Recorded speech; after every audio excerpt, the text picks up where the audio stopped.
Puji Tuhan, selamat pagi semuanya. Saya percaya saudara adalah orang-orang yang dikasihi oleh Tuhan.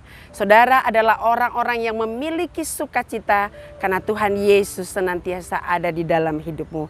Pada pagi hari ini kita akan menerima berkat Tuhan lewat firman Tuhan yang terdapat di dalam Amsal 17 ayat yang ke-22. Dikatakan demikian, hati yang gembira adalah obat yang manjur, tetapi semangat yang patah mengeringkan tulang. Saudara yang kekasih dalam Tuhan, saya mau katakan milikilah hati yang positif. Kenapa? Ketika kita memiliki hati yang positif, kita dapat menjalani hidup ini dengan kekuatan yang dari Tuhan. Hidup di dalam dunia ini penuh dengan warna-warni atau beragam masalah yang kita hadapi. Sebagai ibu rumah tangga punya pergumulan hidup sendiri. Kepala keluarga punya masalah. Baik juga sebagai mahasiswa, sebagai pelajar. Beragam masalah yang kita hadapi di dalam kehidupan kita ini. Tetapi satu hal yang kita tahu, ketika kita memiliki hati yang positif, memiliki semangat, kita dapat menanggung setiap pergumulan hidup kita. Seperti yang dikatakan di dalam Amsal 18 ayat yang ke-14 berkata demikian. Orang yang bersemangat dapat menanggung penderitaannya. Tetapi siapa yang akan memulihkan semangat yang patah? Saudara yang kekasih dalam Tuhan, bagaimana sih supaya kita dapat bersemangat untuk menjalani kehidupan kita yang ada di dalam dunia ini? Ketika kita memiliki respon hati yang selalu positif, orang itu dapat menjalani hidup ini dengan semangat. Karena dikatakan ketika kita menghadapi proses Tuhan dalam hidup kita, ketika kita tidak memiliki kekuatan yang dari Tuhan, kita gampang sekali kecewa dengan keadaan yang kita hadapi. Kita gampang putus asa. Tetapi firman Tuhan berkata ketika kita memiliki semangat, kita dapat menanggung penderitaan itu. Saudara yang kekasih dalam Tuhan, dikatakan di sini, bagaimana supaya kita tetap bersemangat? Hal yang harus kita lakukan adalah fokus kepada Tuhan, imani firman-Nya, dan tekun menantikan Tuhan. Firman Tuhan berkata, orang yang menanti-nantikan Tuhan senantiasa mendapat kekuatan baru. Bagaimana dikatakan supaya kita mendapat kekuatan baru? Dikatakan kita harus menantikan Tuhan.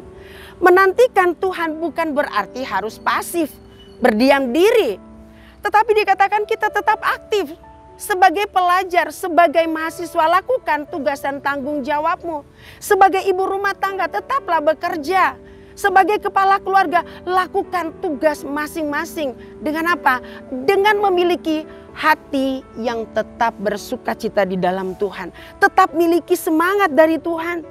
Karena dikatakan ketika kita menantikan Tuhan, di saat kita menantikan Tuhan, tentunya kita memiliki persekutuan dengan Tuhan. Lewat doa kita. Ketika kita memiliki persekutuan yang indah dengan Tuhan, dengan doa kita, kita menantikan Tuhan, kita mendapatkan kekuatan baru, kekuatan yang dari Tuhan, kuasa yang dari Tuhan, urapan yang dari Tuhan. Sehingga dikatakan ketika kita mendapatkan kekuatan baru itu, kita dengan sukacita menjalani hari-hari esok kita. Dikatakan bukan kita lagi yang menanggung semua itu, karena ada Tuhan yang ada di dalam kita. Nah saudara yang kekasih di dalam Tuhan, dikatakan ketika kita menyadari bahwa hidup ini, ketika kita menjalani dengan Tuhan, Tuhan senantiasa memberikan jalan keluar ketika kita menghadapi hidup ini. Saudara, dikatakan dalam 1 Korintus 10 ayat 13, pencobaan yang kamu alami adalah pencobaan biasa. Dan dikatakan pencobaan itu ketika Tuhan izinkan untuk kita alami, Tuhan akan memberikan jalan keluar kepada kita semua. Tetapi di sini dikatakan bagaimana kita meresponi ketika ujian itu datang, ketika masalah itu datang.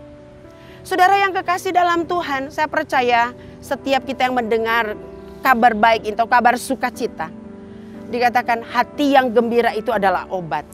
Obat yang manjur buat kita semua. Ternyata untuk jawaban dari setiap pergumulan hidup kita, masalah, sakit, penyakit yang kita hadapi, kuncinya adalah apa? hati yang memiliki ucapan syukur.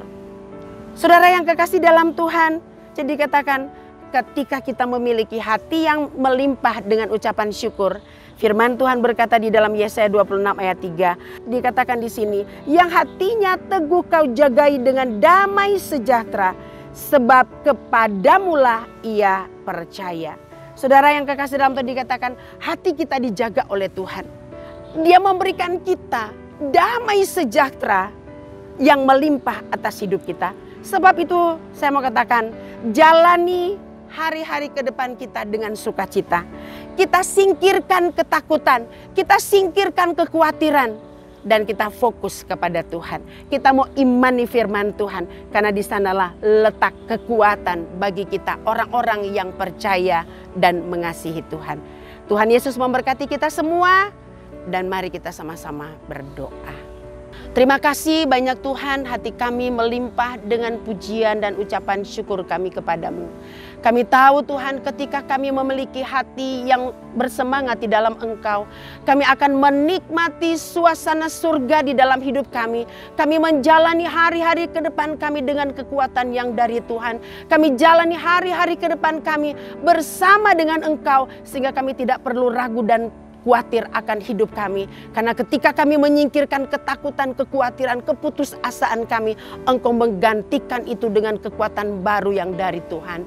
Terima kasih banyak Tuhan, memberkati setiap umat-umat Tuhan yang mendengar firman Tuhan. Engkau meneguhkan, menguatkan iman mereka. Engkau tambahkan iman mereka. Kasih dan sukacita melimpah di dalam hidup kami semua. Terima kasih banyak Tuhan, segala puji bagi Engkau. Kami percaya yang lemah dikuatkan, yang susah dihiburkan, yang sakit sudah diberikan kesembuhan yang dari Tuhan. Terpujilah nama Tuhan kekal buat selama-lamanya. Di dalam nama Tuhan Yesus Kristus kami berdoa mengucap syukur kepadamu. Haleluya. Amin.